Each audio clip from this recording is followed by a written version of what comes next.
So let's just say we have somebody that has a college degree and all they list is their college degree. But then we have somebody that has no college degree. And in there, we see that you're doing CTFs, you're doing online learning, you're doing, you have a GitHub page where you're publishing cool stuff, even if it's, nothing specific. You're just automating things that you thought were complex, or you just have a fundamental understanding of programming techniques. And you compete in certain things. And again, you don't have to get first place, you don't have to get 10th place, you don't have to get 100th place. But you're just the drive of showing that you want to learn and that you're actively teaching yourself. That is something that I would take over somebody with a college degree, hands down, anytime, because you're showing that you can learn by yourself. You're a self-starter. But second, that you have the passion to actually go and learn, and you already have a fundamental understanding if you're doing CTFs, if you're doing this, you're doing that. So for me, it has nothing to do with degrees.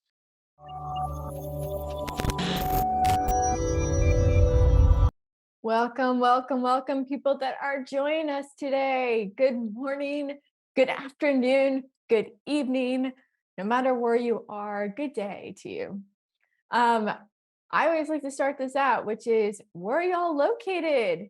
I'm based in San Francisco Bay Area. David, where are you right now? I am actually in a car in Akron, Ohio, right now. So I had a little bit of a scheduling snafu happen where I thought I was going to be on site at a customer and at our location. So I'm in my normal clothes, which is gym shorts and a t-shirt. And I'm actually supposed to be at the customer site, which they're definitely not gym shorts and a t-shirt. So I'm in a car right now across from the customer's street, just doing this from the car. So I apologize for the car, but I got good cell reception and internet, and I think we should be all set for this, though. You probably have better reception than I do today. That's probably So I that's think probably you're true. okay. But yeah, so if anyone ever wanted to know what it's the life like for being a CEO or a founder of a company, it's basically being in your car and having to figure out last minute of any I have changes in events. I have a friend bringing me a bag of clothes that I'm going to change into right after we get off of this, so it should work out. But was not anticipated. But I was like, I got there an hour early. I'm like, you know what? I got the webinar with Chloe. It's gonna be great. I got plenty of time in between. And then I get a message like, hey, when are you all getting to the customer site? I'm like, oh, not good. So, anyways, I appreciate you tolerating me. All right, so we have some people from Oregon here, Ohio. Where else is everyone from? All right. Well, while people are chatting, Boston. Ooh, nice. If you're in Boston, have you ever been to Eat by Chloe? Not a product placement here, but I'm just saying it has my name and it's really good. And so you should go and check it out. Okay, we have Tallahassee. Oh yeah, definitely go check it out, Bostoners. Um, I think it's actually Bostonians. I could be wrong or right on that one. Okay, we have Florida, LA, Atlanta, India, Nigeria, Montreal, Romania, North Dakota, Lafayette, Melbourne, and Arlington. All right, we have people from all over the world today. This is exciting. Toronto, nice. All right, so today we're going to talk about the cybersecurity skills shortage. Is there a shortage or is there not? We're going to answer that question probably within 10 seconds or maybe 1 second, which is yeah, I think so. Dave, you think so too? Definitely a skill Yeah, shortage. Yep, yeah. absolutely. Now you don't need to watch the rest of this. That's the answer today. No. That's such a Um, good webinar, man. You make it so easy. All right, I'll see y'all later. all right. Um, so basically what we're going to do in today, we're having a fireside chat. So if you have any questions at any time, like feel free to put it in the Q&A section. It might get lost in the chat. So just be aware of that. So if you have any questions at any time, feel free to drop it there. We'll be keeping an eye on it and we'll be answering any questions that you have.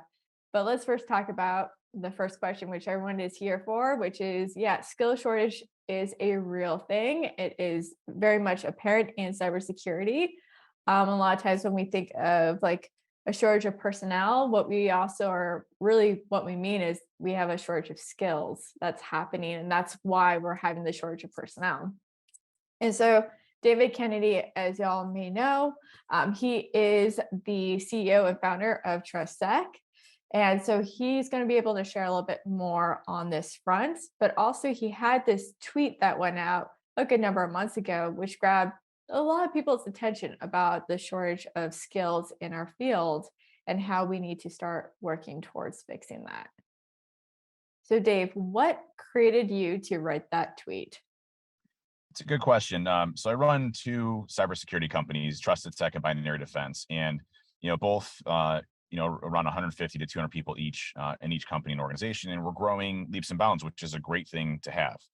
The issue that we run into is finding qualified people for positions, and there was a question that was just asked, which I think is going to hit on this topic really closely. Candace asked, my biggest question is, why is there a skills shortage when all of the listings are for senior positions? Wouldn't it make sense to hire junior positions and train them up? And I think that's the issue that we're running into, is that when you talk about the skill shortage that we have today, it's companies that want folks that have 5 or 10 years in security, that have assist, that have gone through SANS, have gone through all these college courses, have graduate degrees, and what we really should be focusing on is getting people trained up, like what you folks do from a career curriculum perspective of building out training programs to get people with applied hands-on training is very different than being able to hire senior level folks, because there's a shortage of those. So I think the issue that we run into is when we have a posting for a senior level position, the senior pool is very limited, and it's created this issue around salary compensation. Like, companies have a really tough time paying people what the market is demanding, because it's such a skill shortage. And then you start to look at, well, getting new people into the organization, that takes time and effort to bring up. And I'll be perfectly honest, like, we do a lot of interviews for junior level folks that we want to train up, and they come out of college programs, but they don't even have a basic understanding of the fundamentals of security, network security, IT infrastructure, anything cloud. They're basically more conceptual, high level discussions that they're going through in these college courses, and it's not more of an apprenticeship where you're actually doing hands-on and learning. And I think that's the problem that we have, is that security is not a entry level position where you can really come out of high school and then land a junior position, unless you're trained from an apprenticeship perspective, or you're able to actually do hands-on type skills or work in this field. That's the issue that we're running into. So we're trying to address it. We have various programs within TrustedSec and Binary Defense for internship positions, where we train junior folks up to get them the right level of hands-on experience so that they can go into the workforce. But this is an industry-wide problem. It's something that I'm not going to be able to solve myself. We need to get these kids coming out and really, it's we're doing a disservice to our next generation of kids, and not just kids, people coming out of the military, people that are trying to shift into a different career path. We need to focus on training these folks coming into it to really fix the skill shortage that we have. It's not a people shortage. When we put a resume up, we'll put a resume up for a threat hunting internship position, we'll get 900 submissions. Out of those 900, maybe 10 of them are qualified to even remotely have the experience to even be in an internship position. So we have to fix that skill shortage problem, not necessarily the people aspect problem of it. And it comes down to, I think, working with colleges so that they're actually training in a hands-on perspective, providing the right amount of technical type fields that they can go into in specializations. It's getting them through apprenticeship type trainings, like what you folks do, and trying to get people trained in different areas. What I was admiring on what Cybrary does is that you have like different career paths that you can do. And let's just say it's a 5-month training course dedicating 3 hours a week towards training. It'll, in 5 months, you have these skills and ability. And I looked at the course curriculum and syllabuses and everything, and it's actually, we're looking at doing a binary defense for some of our interns coming in from a SOC analyst perspective, but teaching them hands-on things, actually applied learning in specific technologies and fields. That's really important, and that's so valuable today. I would rather focus on apprenticeships with these kids coming out than I would for college courses or anything else, because they're just wasting their money. And it's unfortunate. You're putting these kids in debt, early on, and they can't find a job, and they get so disgruntled at security that they move into a different position and they don't even get to use their degree. So we have to fix that. That's something we really have to address in our industry. Yeah, it's definitely like play by the rules situation, right? It's like go to college, get this degree, get this cert, and you'll get a job. But the thing is that that's not what's happening. And it's because there's not most of the times these programs are not technical enough.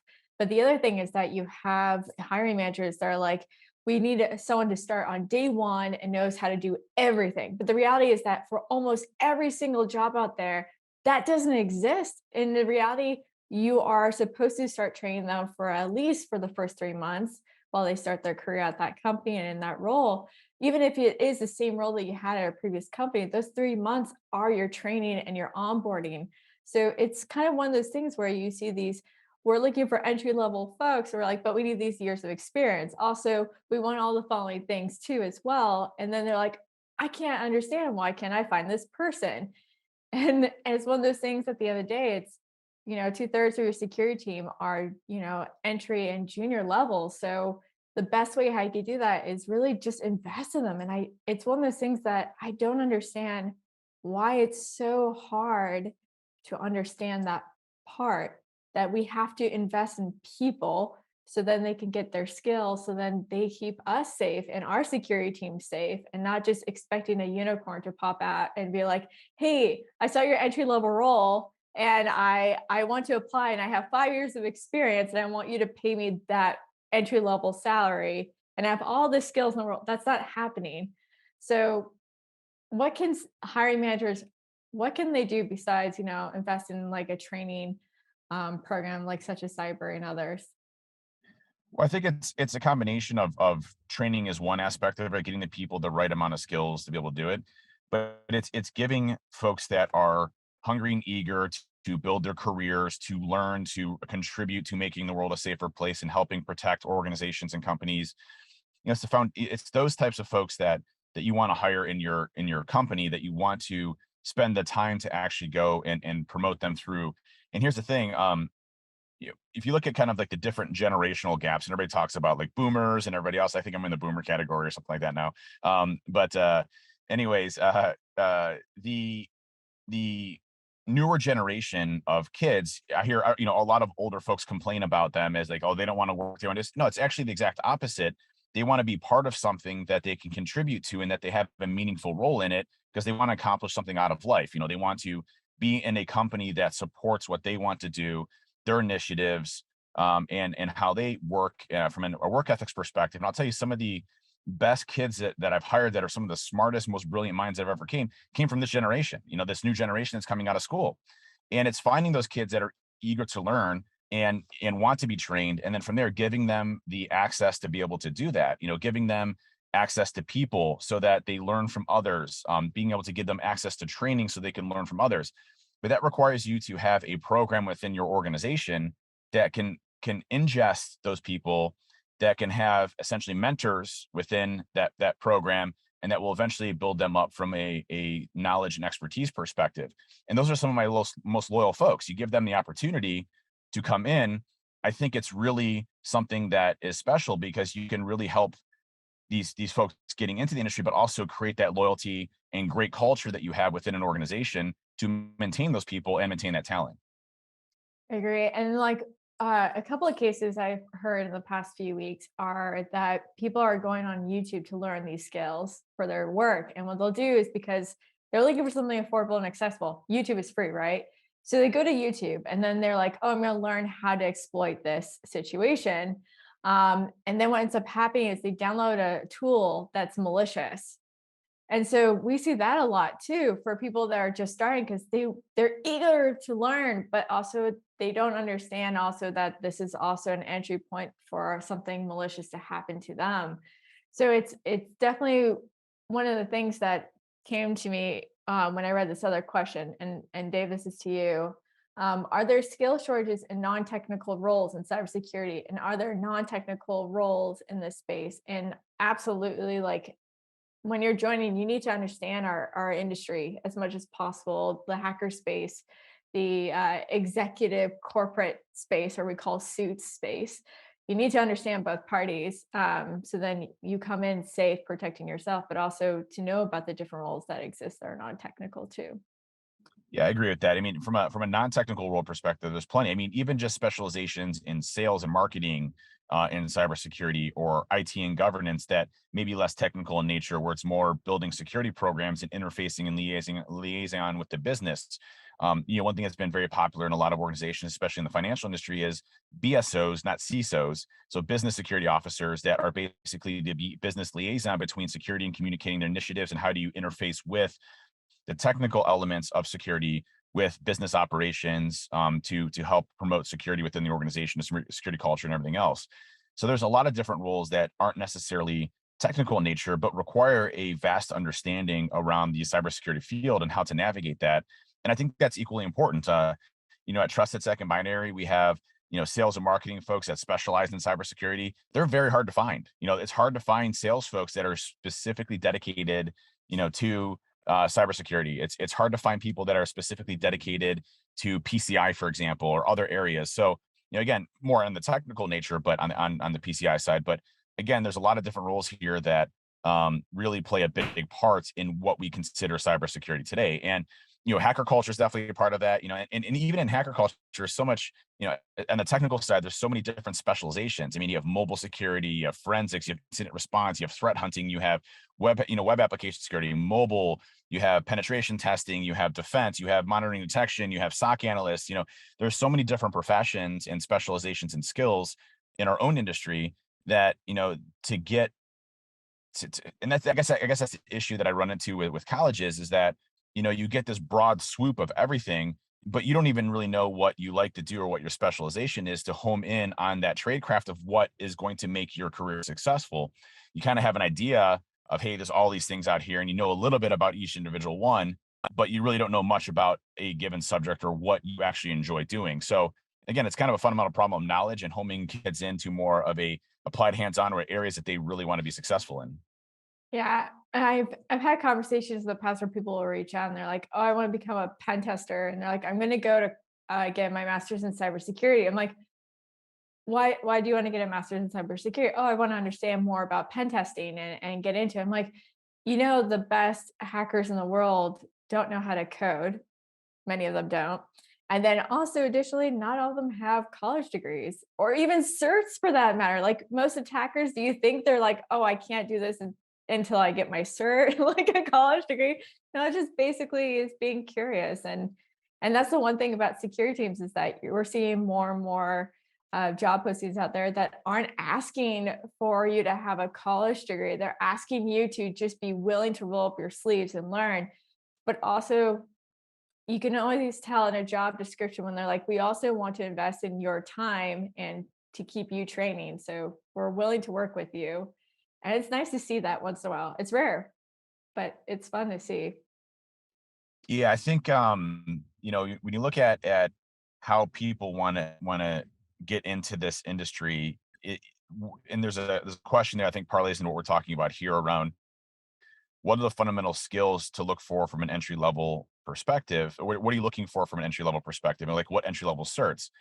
And here's the thing, like for us, we don't necessarily care that you've gone to college. For me, I got my degree in bachelor's of arts, business management, because I had to get a degree because I was getting promoted to chief security officer at a Fortune 1000 company. Like, you must have a degree, and I'm like, okay, literally, I built my whole career. I'm 15 years in my or 10 years into my my career, and I gotta get a degree now. Got it. Okay, so I went and just got the fastest degree I possibly could. And so, you look at what fundamental skills that we typically look for to hire at TrustedSec or Binary or other organizations. Look at, peers in our space like Black Hills and a lot of those other folks. What we look for is, so let's just say we have somebody that has a college degree and all they list is their college degree. But then we have somebody that has no college degree. And in there, we see that you're doing CTFs, you're doing online learning, you're doing, you have a GitHub page where you're publishing cool stuff, even if it's, nothing specific. You're just automating things that you thought were complex, or you just have a fundamental understanding of programming techniques, and you compete in certain things. And again, you don't have to get first place, you don't have to get 10th place, you don't have to get 100th place. You're just the drive of showing that you want to learn and that you're actively teaching yourself. That is something that I would take over somebody with a college degree, hands down, anytime, because you're showing that you can learn by yourself. You're a self-starter. But second, that you have the passion to actually go and learn, and you already have a fundamental understanding if you're doing CTFs, if you're doing this, you're doing that. So, for me, it has nothing to do with degrees. It has everything to do with what that person does. And if you have a degree, representing what you do outside of that to go above and beyond what that degree represents is very helpful for me to understand, is that a good candidate for me to bring into the company? Yeah, like for example, my background is I have a master's in international relations, but the thing is that I put down in there a description about what my degree was actually in, which was like applying statistics and analytics and quantitative qualitative research. So when you put that there, then people are like, "Oh, that makes sense for you to join us." So it's one of the things, if you have a degree, share like one quick little like snippet of a line saying like what you actually studied and how that's related. And you don't have to say, this is related because of this. List out the skills that is needed for security that you've learned that could be applicable. On the entry level things, Dave, you're 100% right. Like when I see a resume for a security person, I'm always like looking to see what are they doing to try to get their foot in the door. So if they have a blog, like they created a blog or they have that GitHub page, perfect. I also love seeing when they apply what they've learned. So, for example, seeing them complete labs, seeing them if they are a pen tester, like I want to see them doing bug bounty work. And of course, if you are doing that, only list public ones, don't list any private ones. Um, and you know the reason why you should not be doing that. But those are some of the things you can do. We have some other questions. Next one. Um, is it true for a fact that 60% of cybersec roles are not even posted, but are hired internally? If yes, why is that? Um, I don't see that personally. I think, what we see is there's always a desire to promote from within, especially if you've already been established, you're a known entity. Career progression is very much a big thing for me. Most of my leaders inside of TrustedSec have been promoted from within. We have folks like Kelsey Segru, who came from Kent State University. That came in as a junior and intern to our thing. She's now a senior security consultant, running really awesome stuff in the application security team. And so I like to promote from within, and people that demonstrate what they're doing, promote within. But don't take that as 60% of cybersec roles aren't even posted. We post new hires all the time. As a growing company, those are things that we always have to keep looking at, is how do we grow larger and add more awesome folks into our teams. So I would say the promotion within is more of a lower subset of what we do, and we're always continuously hiring within the company or outside of the company to bring more folks in.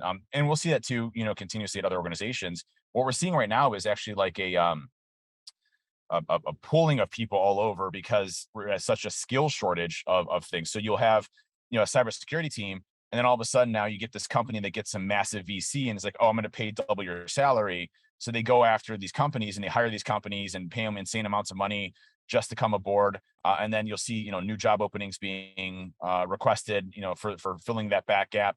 So, right now it's more of a pulling from different organizations and then trying to repost to get those positions filled, especially if you get a few years of experience. But I don't typically see that being 60% of the workforce. Most of it is coming from external. There's a lot of job postings out there for cybersecurity, but again, it's very much on the typically you must always have the experience, you must have this, you must have this, you must be a senior, you must have 10 years of blah. It's crazy. But we have to fix that. Yeah, I haven't really seen the 60% either. And most of the time, the internal ones, what I have noticed is, say, for example, you're on marketing and you start like really learning about cybersecurity. And then you're like, oh, I really want to learn these skills. So then you start learning those skills. Next thing you know, it's like, oh, I think I want to join the security team. That's an internal move. So we do see that. We'll see, especially from people from IT that are like switching over to a security team. So that's internal as well. So don't know about that stat, haven't seen it, but those are some other things to keep in mind on the internal side. Is there's always a posting to join a security team. No matter what, they're always looking for someone to join a security team at most companies. And so some of the best folks I've hired have come from IT. For example, we had an exchange administrator. His name was Ryan. That we brought over to our team and became one of our best, defensive folks, because he understood IT infrastructure architecture and the deficiencies that he would have done, not knowing cybersecurity. So, you can definitely find some amazing people coming from different organizations and groups within your own company, or even, one that wants to, bridge over from IT to security. We had a person join recently that was a application developer, but really loves cybersecurity and was doing CTFs at night and things like that. And we hired him, and he's been absolutely incredible. Great addition to the team. Amazing web application security person. Was able to hit the ground running almost day one. Those are types of folks that we're looking for, right? But again, we still have to fix the training aspect of getting new folks in, but making those career shifts when you already have a good foundation is also really cool. Yeah, and like you mentioned earlier, the apprenticeship, that is a great opportunity because I mean, we used to do that all the time back in the day for most jobs. It's like be an apprentice. And then, from there you learn the skills, it's hands-on learning. I don't know about you, Dave, but I'm one of those people that's like, put me in the weeds so I understand Yes. what's going Yes. on here. I Um, have to be doing it. It's interesting. I actually almost failed out of high school because I didn't like just reading books and everything else. I was always programming video games and figuring out how to code in C and how to build computers. Like that's how I learned. And very similar thing for this industry, and how I was able to get, specialized in offensive and defensive security is hands-on approaches of literally going through it and figuring things out and working with others. And that's how I learn as well. Yeah, for the longest time when I was in school, they give you a list of books you have to read.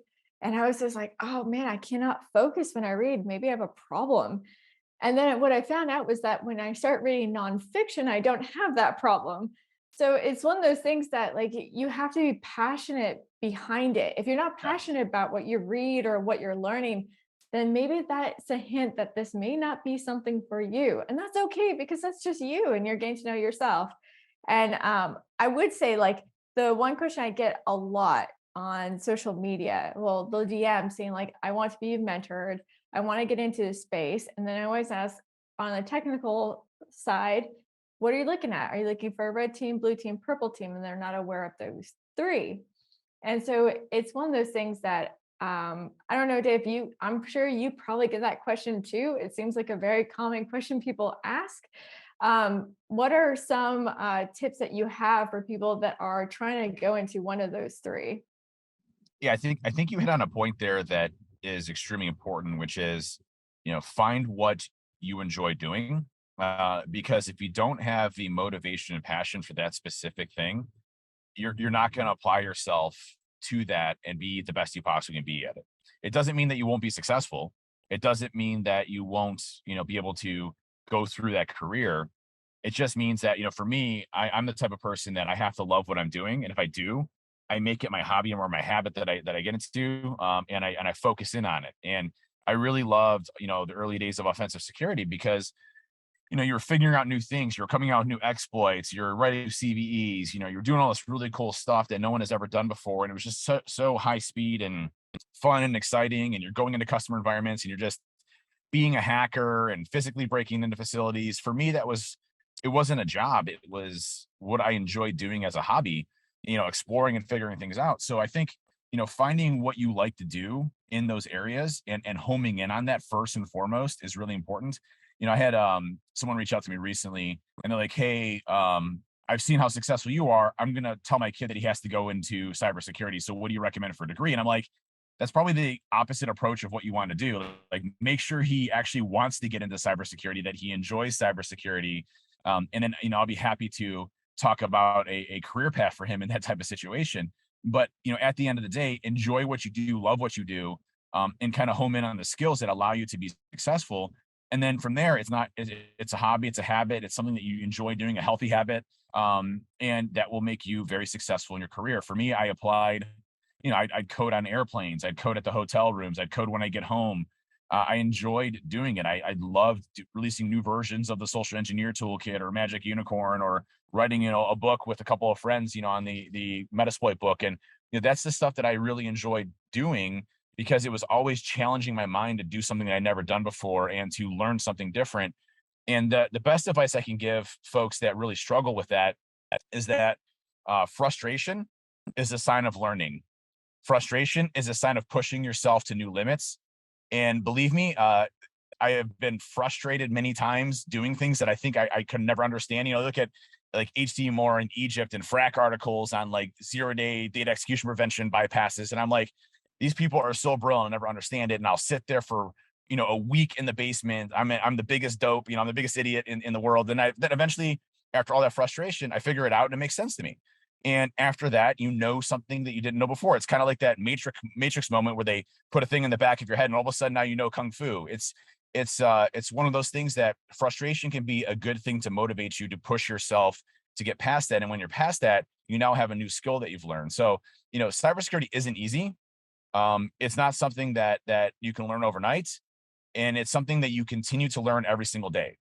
And I learn every single day still to this day. I'm 25 years in, and I learn every single day from my team, from other people in the community and industry, from new research that's going out there, from new articles I read. Love this industry and what we do, and having that same type of passion will make you absolutely successful with what you do in any career that you deal with, not just cybersecurity. Absolutely. The one thing that I absolutely love about this industry and from a lot of technical roles, the thing is you're always wondering, you know, how does this work? And that's really at the end of the day, it's like, how does this work? How do I fix it?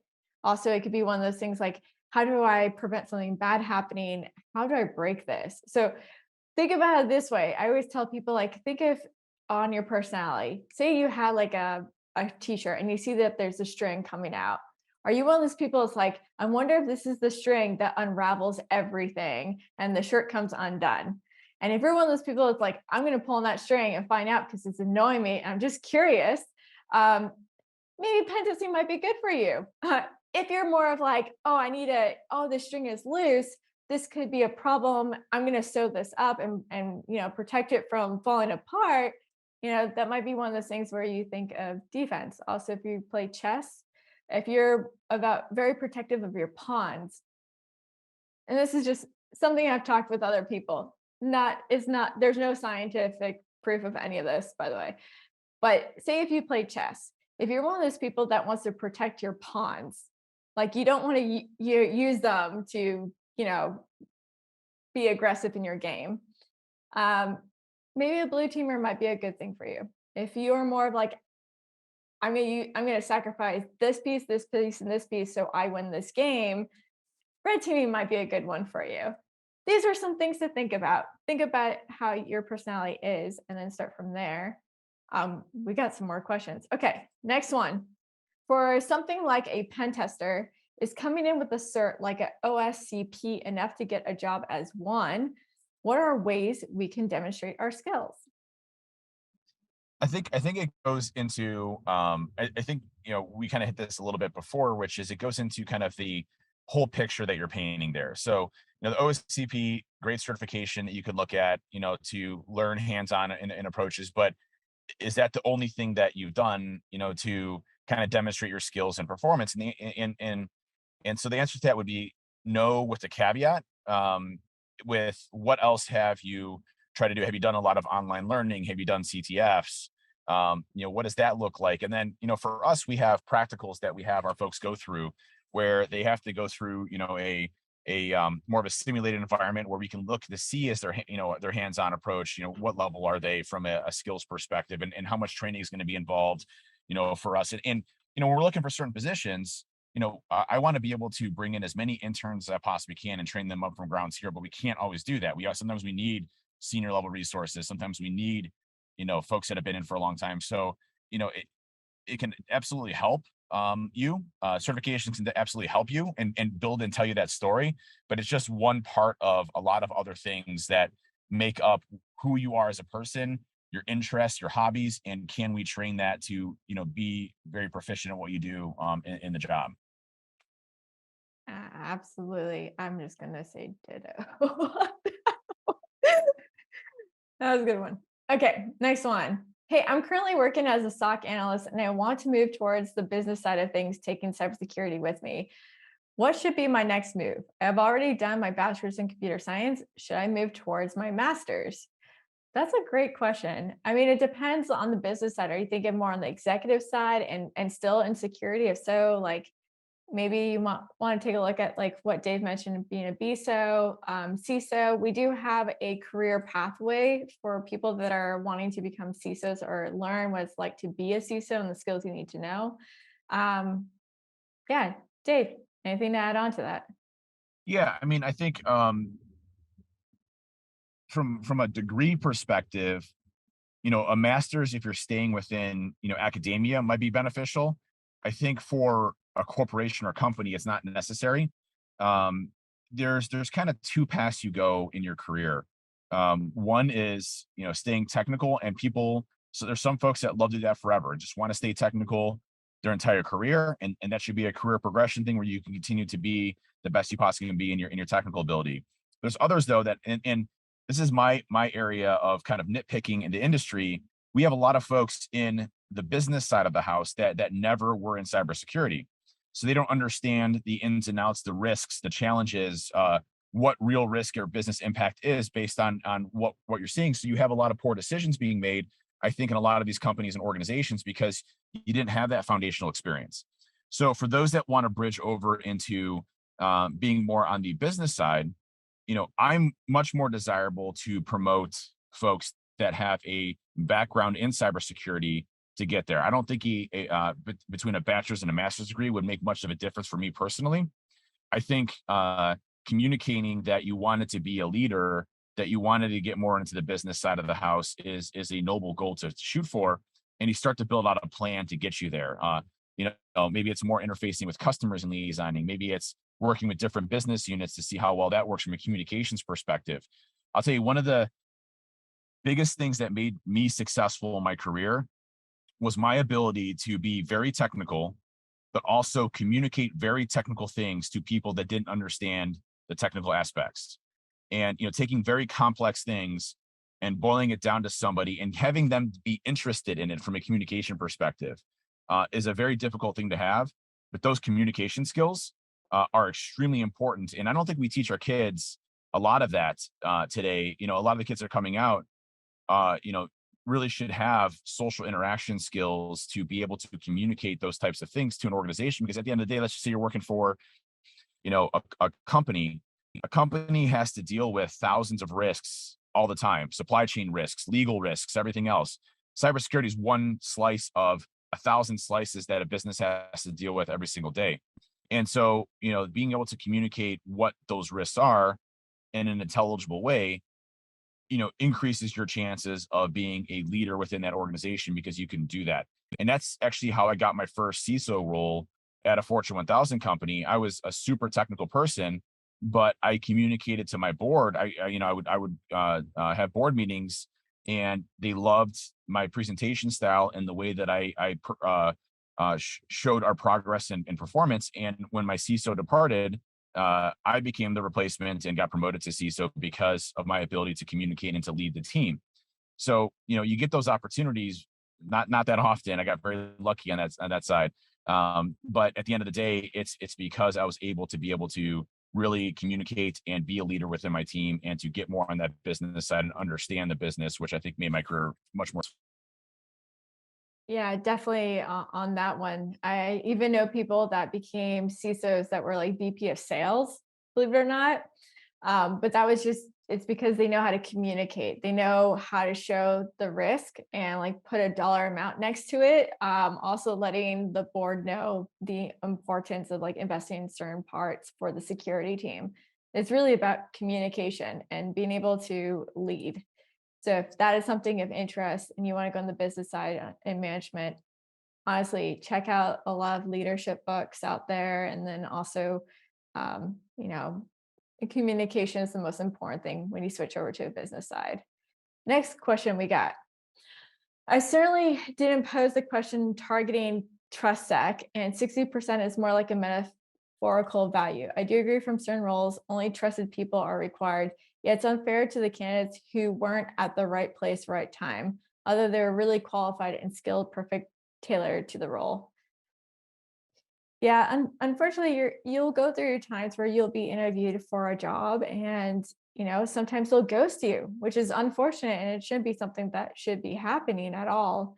And you could be so skilled and qualified, but what ends up happening is they'll hire someone internally, and then you don't get that opportunity. And yeah, it's hard. That's across all industries and across all roles right now.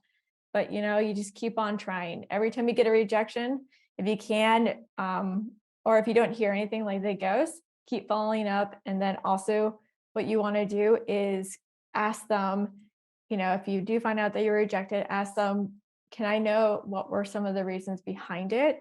I would love to learn so I could do better next time. And believe it or not, keep that communication going because that might open a door for you some other time when they have another role like that opening up in a year or two. I've had that happen before. I highly recommend doing it. Keep those channels always open if you can. And I also want to emphasize too, I've said that, I said this before last time, if you're reaching into an organization that you don't have an already established relationship with, it's very difficult to differentiate yourself, right? Because they're getting a bunch of resumes, and you have to get through two levels basically. One is going to be through HR, and they're going to look at, do you meet the technical qualifications of what is being posted for this position?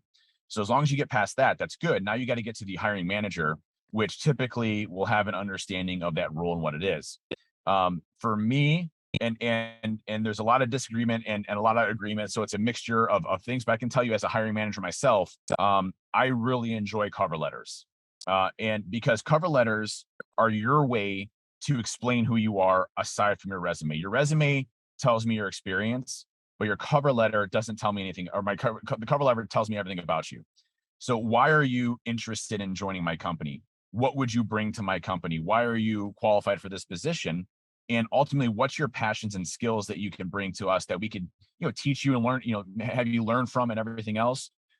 That's really valuable. And if you're even just spending 5 minutes or 10 minutes looking at the company website and who works in the positions, you can see, well, hey, I was checking out your site and I noticed your security program looks really mature and you have a number of folks working in these types of technologies.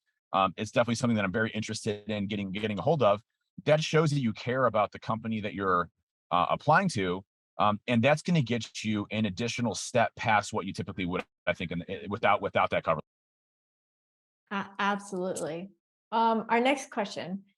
I've completed a course with Security Plus, but have not done the exam, but I'm interested in being a pen tester. What are the main basic skills to have to apply for an entry level? And should I focus on doing the exam? What tools or skills should I prioritize to be confident in applying for a junior pen tester role? I would definitely recommend checking out our pen tester career path on Cybrary. It gives you everything that you would need to get started and learn all the tools that you would really need to understand to get started. Another thing I would recommend is checking out our recording. We had a webinar role dive. So we do these role dives on a monthly basis where we dive into certain roles in security. And we have a guest that joins. That guest, it happens to be in that role and talks about how they got into it, how they stay in it, what are the skills they need to learn all the time. And I highly recommend checking out the one with Phil Wiley on pen testing. I thought it was a really good way to understand what that job would entail, what are the skills you need to learn. But I would say do that with the career pathway. And now I'm handing over to Dave. Dave, what else? Well, I do want to say I've taken a look at the syllabus and coursework for Cybrary and fully agree. You're going into the foundational aspects around penetration testing. You're getting into Wireshark packet analysis. You're getting into networking. You're getting into password cracking. You're getting into applications. So it's giving you a well-rounded understanding, but technical depth into those areas. And again, when you can put on your resume, I'm familiar with Metasploit or Cobalt Strike and Nmap and all these tools, you use Responder and this, that's a big plus for me because I'm like, okay, cool. You understand how to use a tool, but most importantly, you understand the concepts of why you would use those tools, in what situations and scenarios and what that means. That means that I have to spend 6 months less training you on tools, but more so on our process and how we do things as an organization. So for junior penetration testers, finding a curriculum like Cybrary that can help you get those foundational skills that you can put it onto your resume. Put those on your resume, even if you're not perfect at it. I'm not perfect. I'm definitely not perfect at Python, but I've written a number of Python tools that are used in the mainstream, infosec, industry. And as long, to me, it's as long as it works, right? It doesn't have to be coded properly, but I would say I'm always learning better ways of doing things. I don't know every flag in tools, but I understand when I need to use a tool, when I don't need to use a tool, what something's doing when I'm interacting with it. understanding around Active Directory, cloud infrastructure, all of those things are going to build your resume up for something that will allow you to really show that you have the fundamental skills to be that junior penetration tester. So I think, going through those types of curriculums are really important. I also think showing that you have those skills in your resume and everything else can really make a big difference. Yeah, and honestly, when it comes to just certs in general, if you're someone who's new and joining the industry, certs will help you get your foot in the door if this is a brand new shift for you. And the reason for that is you don't have those years of experience on a security team. Employers do want to see that you have a cert at least. So I do recommend looking at certs. Of course, there's so many certs out there. Which one should I do? And there's two ways how you can do it. We do have a Discord community through Cybrary. So if you just register on Cybrary, we have free content too, by the way, for those that are curious to see what it's like. Just register on Cybrary and you'll get access into our Discord. Our Discord, we have mentors that are live at all hours and can give you so much mentorship on this front for any role that you're trying to get into.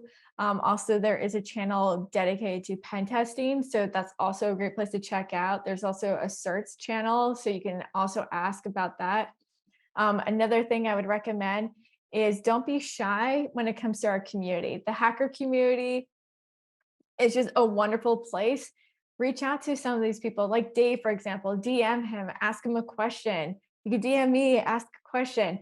One of the things I highly recommend, if there's a role that you want to do and someone does that, message them. Be like, hey, I'm looking into this role and I want to explore it and I want to see if it's something for me. Do you have about 10 minutes for a call some point this week or next week? I'd really appreciate it. Thank you. Something very short, simple, but say 10 minutes and be prepared for that conversation. I don't mean show up and you're like, so tell me everything that I need to know. Don't do that. Come with questions. They're going to probably tell you a lot more and they'll probably ask you questions to see if that would be a good role for you. So reach out. Don't be shy with people. If you want to get far in your career, you have to learn how to network. And the first step is being able to ask for help and to go out there and, you may not get responses, you may get rejected, but that is part of learning. And it also should motivate you to prove to yourself that you deserve and that's the role that you want in your life. So think of that. Anytime a door closes, it should give you even more power to knock it down. Yeah, I can't emphasize enough on the building your network and trying to, introduce yourself to folks that may be able to assist you or have gone through the same types of struggles that you have previously in the past and how they navigated it. Mentorships in this industry are very beneficial for both parties because one, you get to know somebody, you're helping somebody out, and we're a very helpful industry. I think a lot of folks want to help other people out in any way they possibly can, and it's just a matter of making sure that you have the time to go and do it. And I think when you look at um, people that reach out, you'll find probably 95% of the people responding will be receptive to that. But there's also there's a difference between mentorship and asking every single question on the earth and taking up their time. So just be very mindful of people's time that you're asking for and only leverage them when you're really stuck, or you need questions answered or things like that. People are usually really receptive to help out. Absolutely. And again, having a mentor will help you tremendously. So don't be scared to find one, but also do research. Do research. Please do research before you reach out to someone because you need to understand that that's going to require homework too. So you want to make sure that you build in time in your schedule so then you're able to learn the most you can because also your mentor is going to learn so much from you too. And then another thing is to do attend conferences. B-Sides conferences are amazing. They're affordable and it gives you a real sense of the hacker space, but also you'll get people that are on the corporate side there too. So it's an affordable way to attend and learn about the industry and also all the companies. And once again, I want to point out one thing.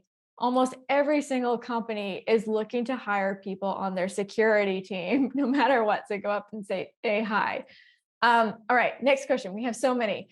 All right, Dave, we're going to fast forward through all these questions. You ready? Rapid fire. Lightning Oh, round. let's do this. What will be the roadmap for someone wanting to get into cybersecurity profession but has no background in IT or has IT technical skills but cybersecurity background? I think you can absolutely do that. You can have just a cybersecurity background and get into cybersecurity. You don't have to have prerequisites into IT. And I think that's the big thing that we're missing when we're training folks in a lot of this. Yes, you need a foundational aspect around technology and things like that. But you do get that through cybersecurity. So, we'll hire somebody, that's specifically focused in cybersecurity, has no prior experience in IT or others. So it's just a matter of making sure that you have enough experience in the areas or that you've applied learning that you've gone through that can demonstrate that you have those level of technical abilities to join those. So I don't think it's required, but it can definitely help out if you need it. Absolutely. And once again, there are jobs out there that you don't need coding. So don't be one of those people that's like, I need to learn Python before I could get in cybersecurity. That's not true. There are people in this industry that don't know how to code. They learn to understand it. Python is amazing. Though. I'm just throwing it out there. Yes, no, Python is definitely. But you should learn that. If that's what you want to do, then you should do it for your career. Yeah. Oh yeah, definitely. All right, next one. Oftentimes, they say on Twitter, I keep seeing people posting that job seekers should tailor the resume to their position they want with a company. Do you agree with this? I do. I think tailoring your resume to the position that you're being offered, or that you're applying for, is extremely important. So usually you see like an objective statement on top, or again your cover letter, which can have something there. Tailoring that to and trying to match up the experience with what they're posting in the resume will be very beneficial for you to get that second look, to go through, and hopefully get that interview process to get the job. So yes, aligning out your resume to the position, obviously making sure that you have the experience for those, but definitely something that I would recommend. Yeah, you can always do. So in the past, what I did, I have 3 different resumes, and it would be based on that role that I would keep seeing with other companies. I would research like, okay, that role is posted multiple times from different companies. What are the skills and qualifications on there? All right, I'm going to just do that. So I take whatever I'm seeing all the time, put it in there, and I'll just reuse that one. And then the cover letter, I'll be very specific about the job and why I would want to work at that company. So that is a way too. Next one, if you mess with these tools for fun, ethically, of course, I love that point right there, but did not use them for work, is it still advantageous to show? Yes, Yeah. absolutely. So if you're familiar with the specific tool and you've used it in your own labs or other labs or through CTFs or whatever else, that's absolutely applied experience. You've been using that, you understand it, you understand what it does, even though you haven't been able to apply it in a real world situation or scenario for a company or corporation, doesn't mean that that's not within your arsenal of experience. So absolutely, if you're familiar with the tool, you're familiar with the program, you've used it before in your labs, you've simulated through those, you absolutely have those technical abilities and those skill sets because you've taken the time to go and learn, and that's a huge benefit. I 100% agree. Excellent. So I see that there are some questions in the chat. So I'm going to, hopefully I am not missing any of them, but if I do, please put in the Q&A, everyone, so we don't miss them. One is, can you please share the Cybrary Discord channel here?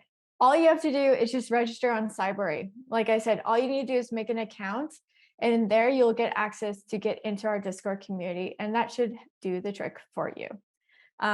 Next question I have here is, people want email addresses for getting advice on how to get a cybersecurity job.